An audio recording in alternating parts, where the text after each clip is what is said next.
প্রত্যেকে মুখ খুলবো আমাদের ঈশ্বরের কাছে রাখবো।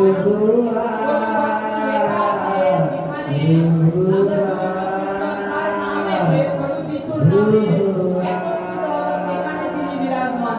প্রত্যেকের আমাদের যে সকল যাত্রা, আমাদের প্রার্থনা ঈশ্বরের কাছে রাখবো। বলবো, প্রভু যিশু, আমি পাপী, আমার সমস্ত পাপ তুমি ক্ষমা করে দিও। প্রত্যেকে চোখ বন্ধ করবো, প্রত্যেকে চোখ বন্ধ করে ঈশ্বরের কাছে চাইবো। কারণ বাইবেলের বাক্যে লেখা আছে যে তোমরা যখন